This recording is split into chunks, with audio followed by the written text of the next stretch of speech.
Hello my dear friends, आज हम लोग जानेंगे कि zero factorial is equal to 1 क्यों होता है।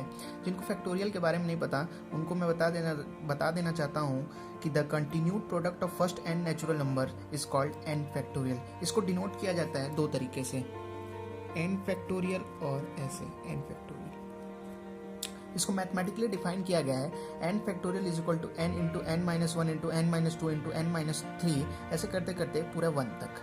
ऐसे एग्जाम्पल के तौर पे मैं बताता हूँ कि जैसे 4 फैक्टोरियल लिया, 4 factorial is equal to 4 into 3 into 2 into 1 is equal to 24।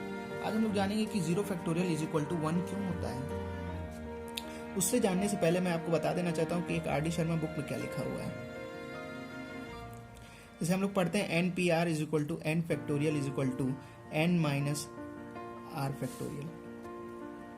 N P r ये बताता है कि आउट ऑफ एन ऑब्जेक्ट्स में से आर ऑब्जेक्ट्स हम लोग को अरेंज करना है। तो एक ऐसा केस लिया जाता है कि एन ऑब्जेक्ट्स में से सारा ही एन ऑब्जेक्ट्स को अगर अरेंज किया जाए तो क्या होगा। तो देखिए,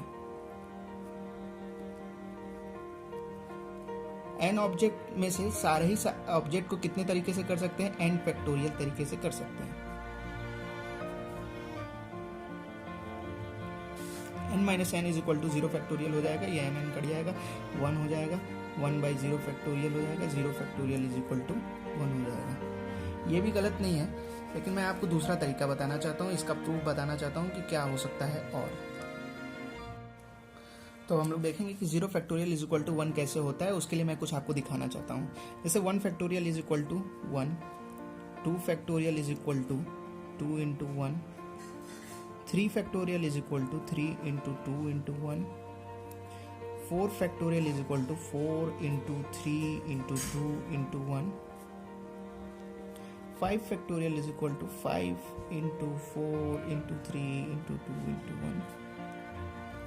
जैसा कि हम लोग जानते हैं कि n factorial is equal to n into n minus 1 factorial होता है। इसका मतलब कि अगर हमको n फैक्टोरियल से जस्ट पिछला वाला टर्म जानना है तो उसी नंबर से डिवाइड कर दें।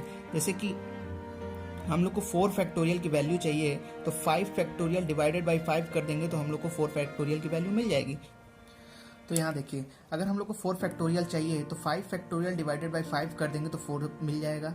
अब 3 फैक्टोरियल चाहिए तो 4 फैक्टोरियल डिवाइडेड बाई 4 कर देंगे तो 3 फैक्टोरियल मिल जाएगा। 2 फैक्टोरियल चाहिए तो 3 फैक्टोरियल डिवाइडेड बाई 3 कर देंगे तो 2 फैक्टोरियल मिल जाएगा। तो 2 फैक्टोरियल को 2 से डिवाइड कर देंगे तो 1 फैक्टोरियल मिल जाएगा। तो ये पैटर्न देख रहे हैं, 5 4 3 2, तो यहाँ पे क्या होना चाहिए, 1। क्या होना चाहिए, 1। यानी 1 फैक्टोरियल को डिवाइड करेंगे 1 से तो क्या मिलना चाहिए, 0 फैक्टोरियल मिलना चाहिए। 1 फैक्टोरियल को डिवाइड करेंगे 1 से तो क्या मिलना चाहिए, 0 फैक्टोरियल मिलना चाहिए। ये वाले रूल के हिसाब से तो यही बोलता है। तो यानी 0 फैक्टोरियल 1 फैक्टोरियल डिवाइडेड बाई 1 क्या होगा, 1।